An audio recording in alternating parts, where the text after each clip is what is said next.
जनगणना प्रति 10 वर्ष अनुष्ठित होता है। तेबे 2021 कोरोना पाई यह प्रभावित हुई बंद रही। सरकार को निर्देश क्रमे 2027 मसीहा को योग्यता वर्ष भाव धरा जाई ताहार प्रक्रिया आरंभ होइछि अतिरिक्त जिलापाल प्रोटोकॉल नीलमाधव भोई। जनगणना संपर्क में एक प्रस्तुति बैठक सर्किट हाउस अनुष्ठित होता। एथिरे अध्यक्षता करी अतिरिक्त जिलापाल श्री भोई एही जातीय कार्यक्रम में समस्त सहयोग कामना करथिले। पौर निर्वाही अधिकारी अभिमन्यु बेहेरा जनगणनार आवश्यकता, नागरिक और गणनाकारी दायित्व संपर्क में आलोकपात करथिले। विस्तृत सूचना दे राज्य जनगणना कार्यालय युग्म निर्देशक हाराधन कर्मी अधिकारी और कर्मचारी मानक नियुक्ति, जनगणना संपर्क में सेमानकर दायित्व और कर्तव्य संपर्क में सूचना, master trainer, film trainer, interpreter, supervisor मानक प्रशिक्षण, गृह सर्वे, जोन अनुसार गणनाकारी दायित्व इत्यादि संपर्क में आलोचना करथिले। दुई पर्यायर यह गणना हेब 2026 एप्रिल 16 रु 15 मे 2026 पर्यंत प्रथम पर्याय और 2027 फेब्रुआरी 9 रु 28 पर्यंत गणना कार्य चलियो बोली से कहिथिले। एथिसह स्वयं गणना पोर्टाल माध्यम निज निजर तथ्य प्रदान करिवार सुविधा गृह गणना पूर्व अर्थात 1 एप्रिल रु 15 एप्रिल 2026 मध्य दाखल करिपारिबे।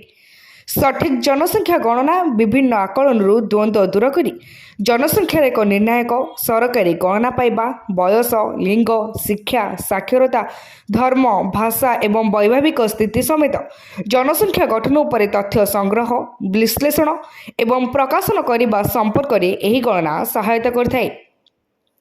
श्रम शक्ति, नियुक्ति एवं कठिन एवं वैशिष्ट्य माप करने, गृह निर्माण अवस्था सुविधार उपलब्धता मूल्यांकन करने एवं स्कूल, हॉस्पिटल एवं परिवहन भली सामाजिक भित्तिभूमि चिन्हट करिबारे सहायता करने एवं निर्वाचन सीमा पुनः निर्माण करने तथ्य प्रदान करने, सरकार, एनजीओ और व्यवसाय गुड़िक नीति एवं कार्यक्रम योजना तदारक एवं मूल्यांकन करने को सक्षम करने, समय सहित जनसंख्यार परिवर्तन जेपरिक शहरीकरण और प्रभास ढांचा विश्लेषण करने संपर्क में से आलोचना करते।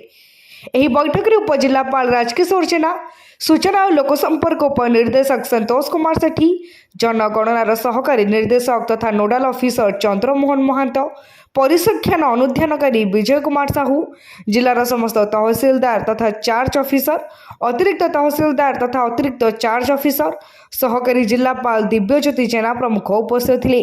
पुरी रे आज जनगणनार समीक्षा बैठक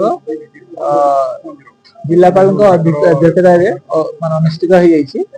आज सब तहसीलदार, एग्जीक्यूटिव ऑफिसर से चार्ज ऑफिसर डिक्लेयर कर प्लस आम district census officer, ADM sir, सब कलेक्टर सर समस्ते उपस्थित थे। आजिकार जो बैठक रे जिते सब जनगणनार कार्य चली समीक्षा करागला। आउ पुरी डिस्ट्रिक्ट सबू आम जिते सब बर्तमान सुधा काम हेबा कथा सबू थे अपडेट अच्छी। आग को जिते सब ट्रेनिंग हम, फील्ड ट्रेनर ट्रेनिंग हम, इनोवेटर सुपरवाइजर ट्रेनिंग हम, तांकर भी अपॉइंटमेंट प्रोसेसटा चली आटा यथा समय कंप्लीट हेबार आम भी आशा करूँ। आसंता जो 1 एप्रिल रु 15 एप्रिल पर्यंत स्वगणना और 16 एप्रिल रु 15 मे पर्यंत जो हाउस लिस्टिंग स्टेज बा प्रथम पर्यायर जनगणना सेटा भलरे हब। जनगणनार जो अधिकारी समस्त सबू जिनस ज्ञान अच्छी आम सहित से जोगाजोग भल अच्छी जनगणना ऑफिस सहित। पुरी रविनारायण जेना निराकार महानगर रिपोर्ट तीर्थक्षेत्र लाइव।